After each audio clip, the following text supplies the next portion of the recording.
Donc coucou mes chers amis, donc on se retrouve aujourd'hui dans la chronique féerique pour vous parler vraiment d'un sujet qui me passionne. Et donc ce sujet-là, ce sont les pouvoirs de la chouette, mais on va aussi parler du hibou. Donc je ne sais pas pour vous, mais de mon côté, il m'a fallu quand même du temps pour arriver à les différencier. Et si aujourd'hui c'est votre cas, vous allez pouvoir apprendre quelques petites astuces très simples pour arrêter de les confondre. Donc on va apprendre tout ça dans la chronique aujourd'hui. Donc ce qu'il faut savoir, c'est que la chouette et le hibou vivent la nuit. C'est ce qui fait qu'ils ont souvent été considérés comme des animaux mystérieux et empreints de magie. Le monde de la nuit est leur monde. Ils en sont les rois. Tout comme le chat, ils ont une ouïe très très fine et ils possèdent une vue extraordinaire.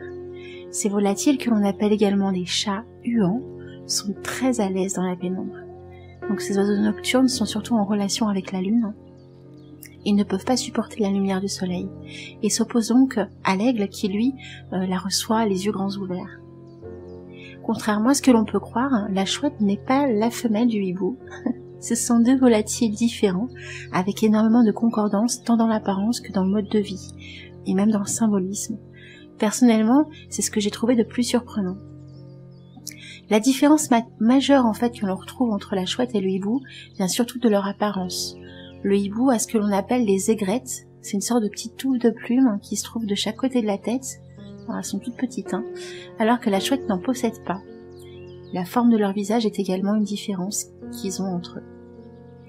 Alors on retrouve dans la culture chamanique certaines informations, puisqu'ils utilisent leurs plumes lors de rituels impliquant des connaissances secrètes. Donc tous les chamans en possèdent pour faire appel aux gardiens des connaissances sacrées. La chouette est également très liée à la déesse grecque Athéna. Donc la déesse Athéna, c'est la déesse des arts et de la sagesse, de la guerre défensive, de l'activité intelligente.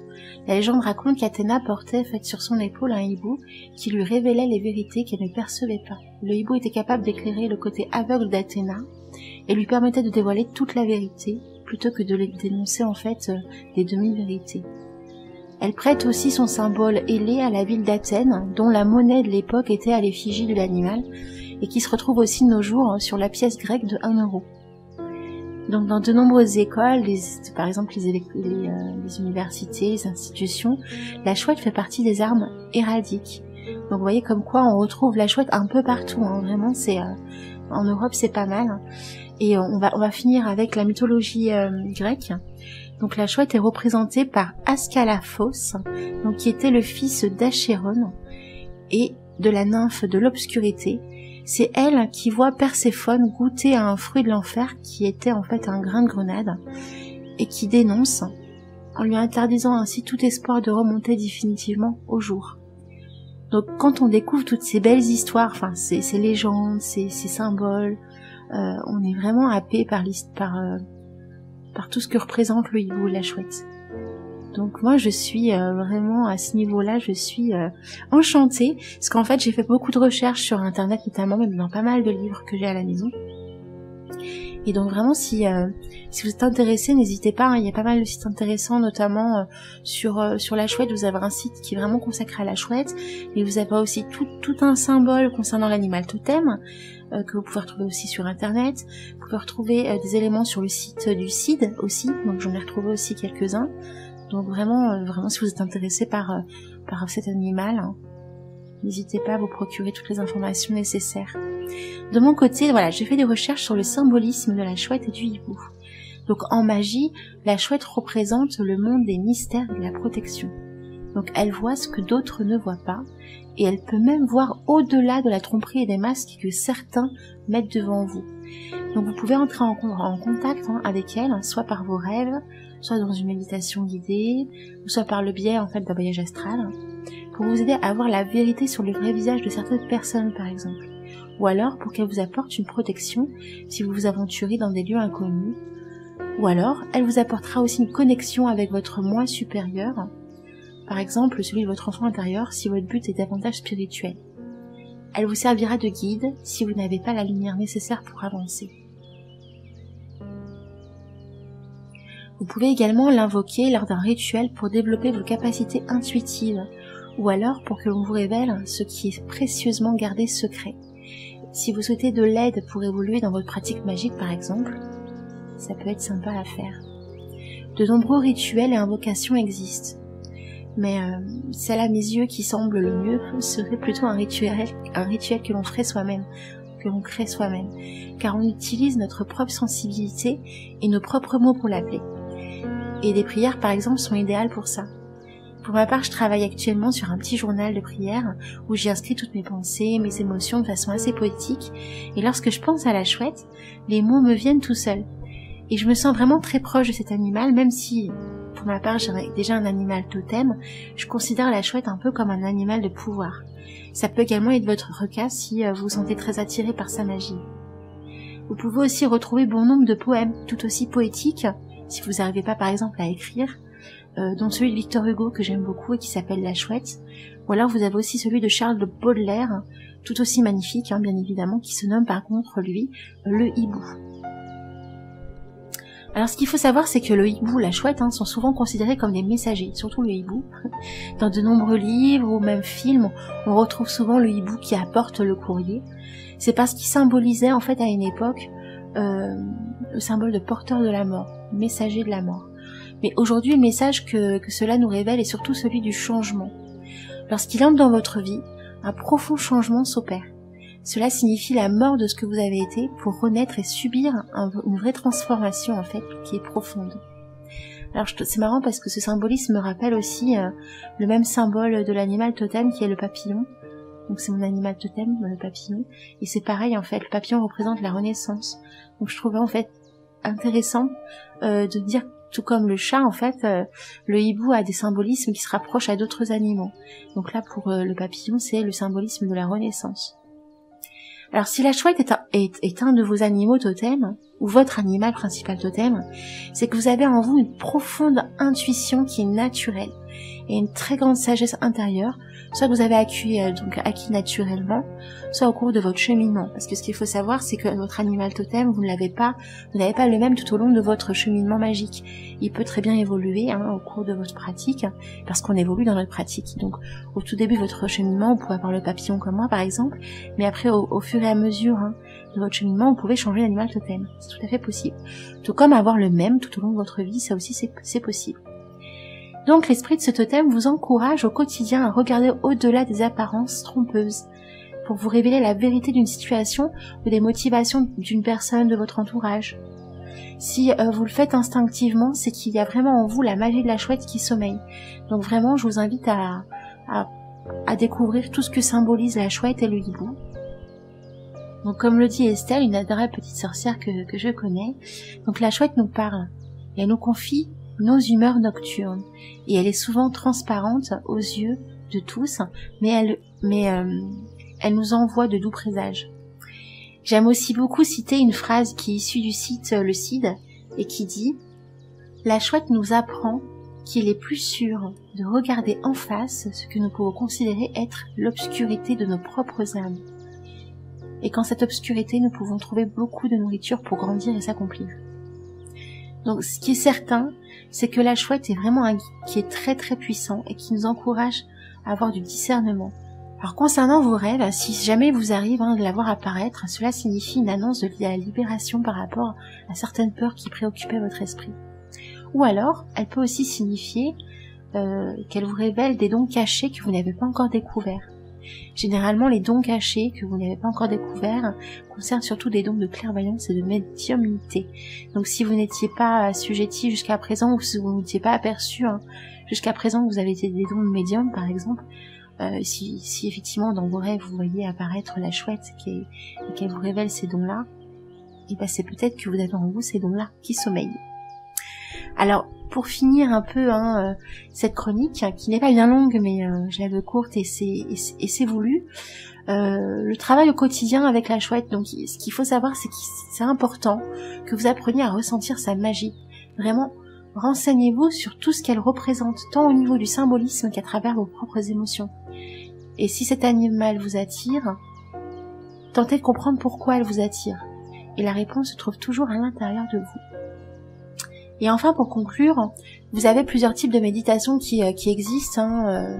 Donc moi vraiment, je vous invite à faire vos propres méditations, à écouter de la musique et à partir à la rencontre soit votre animal totem, et si c'est la chouette, c'est tant mieux, hein.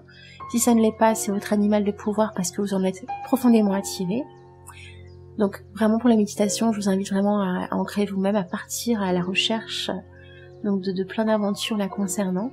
Après, il y a ce qu'on appelle la protection de la chouette qui permet de partir à la découverte du monde des êtres de la nature.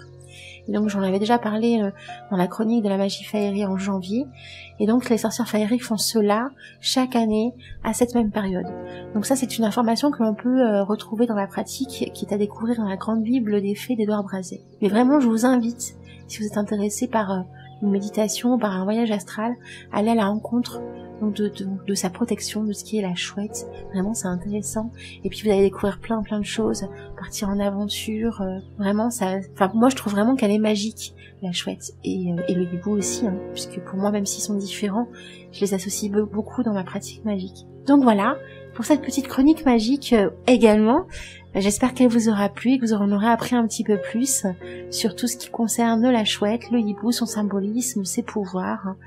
Et on se retrouve juste après, puisque je suis présente aujourd'hui en direct sur Radio Arcadie pour la chronique féerique. Je vous fais plein de gros bisous et puis je vous dis à tout de suite.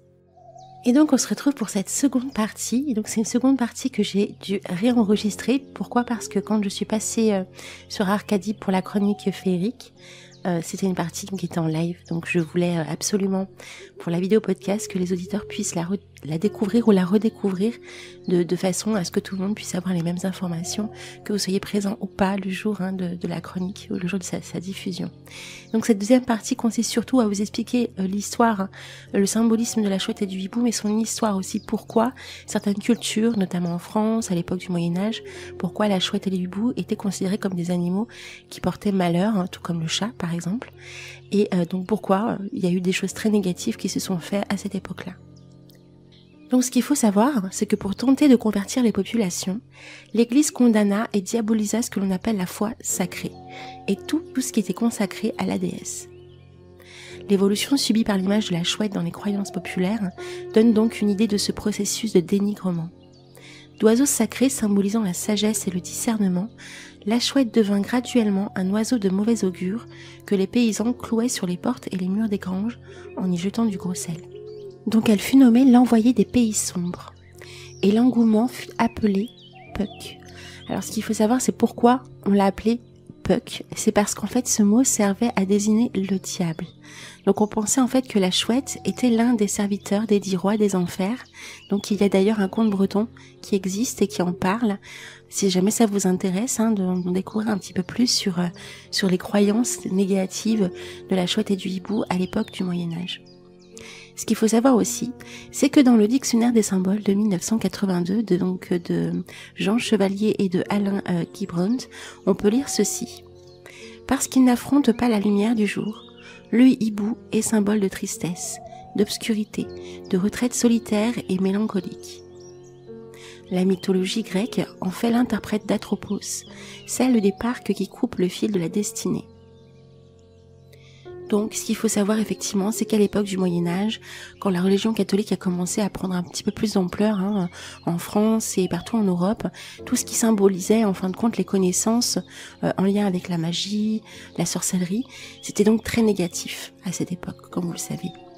Et donc, les hiboux et les chouettes étaient, tout comme le chat, considérés comme des animaux qu'il fallait éradiquer puisque ces animaux-là étaient des symboles de magie en lien avec les sorcières et dans tout cet univers-là en fait. Donc ça fait que la religion catholique a fait en sorte d'inciter les paysans à croire que s'ils croisaient des chouettes et des hiboux, tout ça allait porter malheur. En Égypte également, parce qu'il n'y a pas qu'en Europe, en Égypte également, la chouette et le hibou exprimaient des symboles comme le froid, la nuit et la mort. Donc on retrouve vraiment dans pas mal de pays du monde le symbolisme de la nuit, de la mort, des symbolismes que l'on pouvait juger à l'époque comme quelque chose de très très négatif, alors qu'en fin de compte, après coup, quand on y réfléchit, quand on réfléchit réellement, sincèrement au symbolisme, on sait très bien que la mort, comme je vous disais en première partie, n'est pas un symbolisme de fin en soi, mais un symbolisme de renaissance. Donc on voit vraiment la différence et la vision qu'avaient les gens à l'époque ancienne en fait. Donc ce qu'il faut aussi savoir, c'est que le hibou donc était également considéré comme un oiseau néfaste aussi dans la Chine ancienne, car il représentait l'excès du yang. En gros, cela signifiait qu'il était donc capable de provoquer de grandes sécheresses ou de donner un caractère très violent à un enfant qui naissait le jour du hibou. Donc j'ai appris aux auditeurs le jour de la chronique en fait qu'il existait le jour du hibou, le jour où on fête le hibou et la chouette, et ce jour-là était donc et est toujours d'ailleurs le 24 juin. Donc moi j'ai découvert en fait cette date-là grâce à un livre qui me suit maintenant depuis quelques mois, que j'aime énormément, et donc je vais vous citer le nom. Et donc ce livre, c'est le livre des superstitions, mythes et croyances et légendes, donc de Héloïse Mozzani. J'en ai déjà parlé à plusieurs reprises dans d'autres chroniques, et notamment dans les débats Libre Antenne. C'est un livre que je trouve est magnifique. Vraiment, on a toutes les mythes, les croyances, les légendes, les superstitions, non seulement à travers l'Europe, beaucoup en France, mais aussi à travers le monde. Donc le symbolisme du miroir, le symbolisme du chat. Donc il y a beaucoup, en fait, vous verrez, il y aura beaucoup de chroniques que je vais vous faire dans le futur, qui seront aussi issus de ce livre. Donc si vous êtes intéressé, n'hésitez pas à vous le procurer. Il est en vente, donc il a été édité chez Robert Laffont, donc vous pouvez le retrouver sur internet sans aucun problème. Donc on va continuer. Donc comme je vous disais, donc c'est grâce à ce livre que j'ai découvert en fait qu'on fêtait la fête du hibou le 24 juin. Donc c'est un des anciens symboles de la Chine, parce que là on va continuer à parler de la Chine. Donc il remonte aux époques dites mythiques. Donc d'après certains auteurs, il se confondrait avec le dragon flambeau, emblème de la seconde dynastie, donc celle des Yin. Vous voyez, comme je vous disais tout à l'heure, le yang c'est l'excès, le hibou, la chouette représente l'excès du yang, et de l'autre côté vous avez le yin, donc le yin et le yang, et donc le yin est représenté par le dragon flambeau, et donc qui était l'emblème de la seconde dynastie. Il est l'emblème de la foudre, il figurait également sur les étendards royaux, et donc la chouette et le hibou, donc c'est l'oiseau qui est consacré aux forgerons et aux solstices. Et dans les temps archaïques, il présidait les jours où les forgerons fabriquaient des épées et des miroirs magiques. Et donc pour finir cette dernière partie de chronique, je souhaitais vous citer en fait une phrase que j'ai découverte sur le site luminescence.org. Donc c'est une phrase que j'aime beaucoup et qui représente bien en fin de compte tout le thème que l'on a que je vous explique aujourd'hui, découvrir, qui est donc le thème de la chouette et du hibou. Donc je vais vous citer cette phrase. La chouette est un oiseau hors du commun.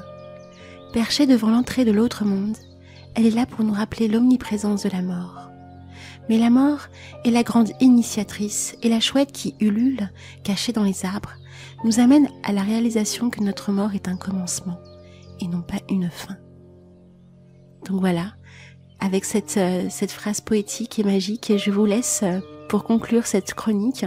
Je voulais également vous rappeler, voilà, donc n'oubliez pas que la chouette représente surtout le symbole du renouveau, du changement, de la magie, et ne craignez pas cet animal, ni la chouette, ni le hibou, parce qu'ils sont vraiment remplis de magie et de sagesse. Et je voulais terminer par vous dire aussi que cet animal représente également l'élément de l'air. Voilà, si vous vous posez cette question, je vous donne la réponse. Et enfin, pour finir, je vais vous donner en fait le nom de 3 livres que j'ai utilisés pour pouvoir créer cette chronique. Et pareil, je vous donnerai aussi le lien de 3 sites qui m'ont beaucoup servi pour cette chronique. Donc concernant les livres, il y en a 3. La Grande Bible des Fées, la Petite Encyclopédie du Merveilleux. Donc ces 2 livres-là ont été écrits par Édouard Brazet. Et enfin, le dernier livre que j'ai utilisé et énormément utilisé, c'est le livre donc des superstitions, mythes et croyances, donc d'Héloïse Mozzani. Et enfin, les 3 sites que j'ai utilisés pour créer cette chronique, c'est le CID, donc SIDH, donc c'est le CID.org. Il y a aussi chouette.com, donc chouette avec un S.com, et luminescence.org, donc luminescence, vous l'écrivez LUMINE2SENS.org.